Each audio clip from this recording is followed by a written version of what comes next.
Hello everyone. So in this session we will be learning about average due date. But before understanding Hello everyone. So in this session we will be learning about what is a average due date. So average due date. Now before understanding what is the average due date, let us see what is a due date. Due date is a date when the payment for a bill of invoice becomes due. Okay. So due date is a date when the payment for some bill or some invoice becomes due. Now this due date may be of two types. The due date may be a specific date or it may be stated number of days or weeks or months or year after the date of invoice. When we have to calculate the due date after the stated number of days, weeks, months or year, what we do is we have to add 3 grace days to that particular day to find out a due date. So now say if a due date is a specified holiday, then the due date will be the due date minus 1 day, that is the preceding day of the due date. Say if that preceding day is also a specified public holiday, then the due date will be 2 days preceding the due date. Okay. Now, say if the due date is an emergency holiday, then the due date will be the next day of that emergency holiday. Now, this was about how to find out a due date. Now, average due date. Average due date is a weighted average of all the due dates wherein the weights are the amounts that are payable or due. So, instead of making the payment on the different dates, the payment can be made on one day, that is average due date, and if the payment is made on average due date, there is no loss or gain of interest to both the parties. Now let us see how to calculate the average due date. Now let us see one example. Say there is Mr. A, he is a seller, and Mr. B. Now A sells the goods to Mr. B on credit basis regularly for 2 months credit. So let's say some goods are sold on 1st Jan 20. The second lot is sold on 15th Jan 20. Third time the goods are sold on 18th Jan 20.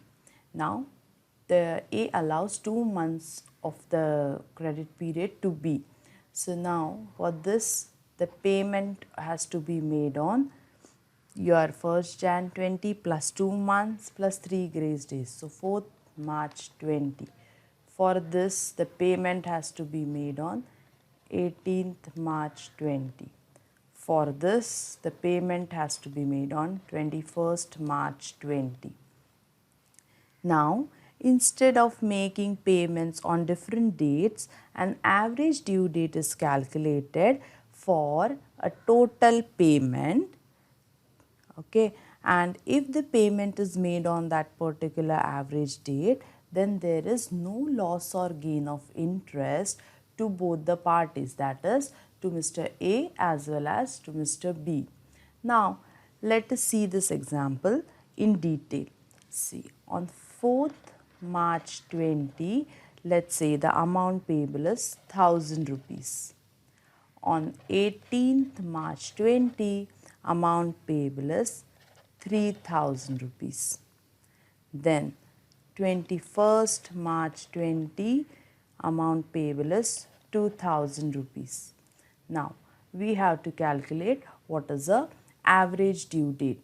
Now average due date will be your base date plus or minus the weighted average of all the due dates, wherein the weights will be the amounts that are payable or due. Now in this case, usually the base date will be the date which is the earliest date or the latest date is considered as a base date. Now in this case, the earliest due date is 4th March 20. Now that will consider as a base date. Okay, and then considering this 4th March 20 as a base date, we will calculate what is the average due date. We will be adding the weighted average number of days to this 4th March 20 to find out the average due date. Alternatively, the last due date, that is 21st March 20, can also be considered as a base date. If we consider 21st March 20 as a base date, then we will reduce the number of days, that is number of weighted average days, that is derived from 21st March 20 to find out a average due date. Now let's see this 4th March 20. Now what we have to do is we have to calculate number of days from base date. Now in this case, 4th March 20 minus 4th March 20, number of days from base days is 0. Next, 18th March 20 minus 4th March 20, number of days is 14. 21st March 20 minus 4th March 20, number of days is 17. Now when we reduce the number of days from the base date, we should not be including this base date, that is 4th March 20 is not included. So 21st March 20 minus 4th March 20, you get 17 days. Now we get a product of amount into this number of days from a base date. So first is 1000 into 0, that comes to 1000. Second is 3000 into 14, that comes to 42,000. Third is 2000 into 17, that comes to 34,000. Now we have to take the sum of this, that comes to 76,000. Then this sum is 6,000. Now we have to calculate what is the average due date. Now average due date will be your base date. Now in this case, the base date is earliest due date. So we will add it, base date plus sum of product, that is 76,000, divided by sum of amount, that is 6,000. So this is weighted average of number of days from the base date, and weights are the amount that are payable or due. So it will be 4th March 20 plus 12.67. So that comes to 17th March 20. So the average due date is 17th March 20.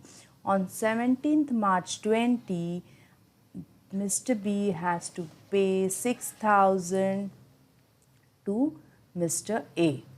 Now let us see what if the amount is paid. Now let us see one thing. See, when the amount is paid by B to Mr. A on average due date, we have said that none of the parties will either lose or gain interest. Okay. Now let us calculate what is the interest gained and interest lost by Mr. B when the amount is paid on 17th March 20 instead of the actual due date. Okay, and let us see if the difference between the interest gain and interest loss is negligible or 0. Now, the due date is 17th March 20. So, instead of paying this 1000 rupees on 4th March 20, B has to pay it on 17th March 20. So, the B gets to utilize this 1000 rupees for 13 days, extra 13 days because of this due date. So, he gains some interest on this 1000 rupees. Let us assume that the interest rate is 10% per annum.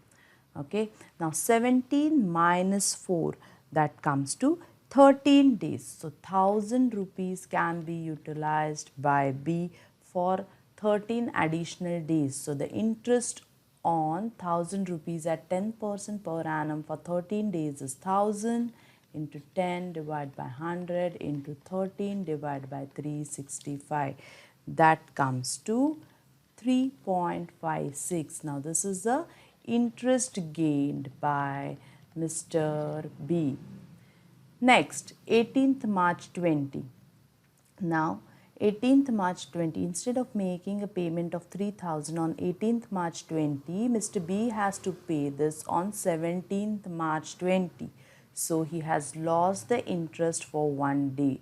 Let us see how much is the interest loss. So, it will be 3000 into 10 divided by 100 into 1 divided by 365.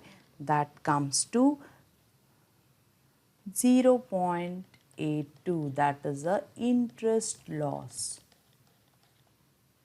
Next, 21st March 20, Mr. B had to pay 2000, but now he has to pay it on 17th March 20. So, again there is a loss of interest. So, 2000 into 10 by 100 into 4 days. So, 4 divided by 365, that comes to 2.19 is the interest loss.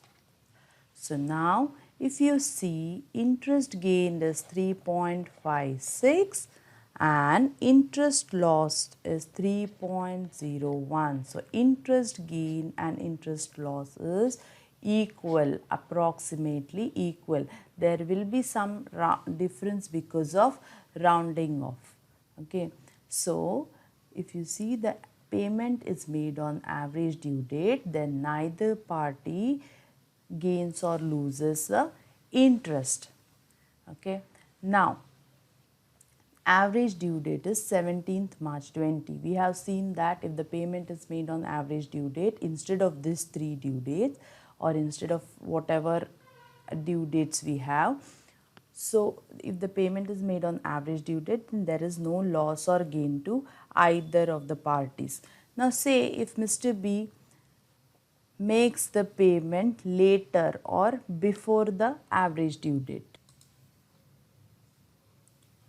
Now, say if Mr. B has made the payment on 20th March 20 instead of 17th March 20, then whatever are the number of days after that average due date, he has to pay the interest for those number of days.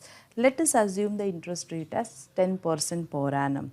Then on 20th March 20, Mr. B has to pay 6000 plus interest for 3 days, that is 6000 into 10 divided by 100 into 3 divided by 365, that comes to 4.93. So, Mr. B has to pay this 4.93 plus 6000, so it is 4.93. Now, say if Mr. B has some cash or he has some funds on 10th March 20 and he has to make payment on 10th March 20. So, if he makes a early payment, he will get some discount or rebate on the payment because he has paid it early. So, the rebate will be 6,000 into 10 divided by 100 into how many number of days? It is 7 days. He has made the payment 7 days early. So, it will be 7 divided by 365, that comes to 11.51. So, the payment that he will make is 6,000 minus 11.51, that comes to 5988.49. So this was about the average due date. So average due date will be your base date plus or minus total of products divided by total of amounts.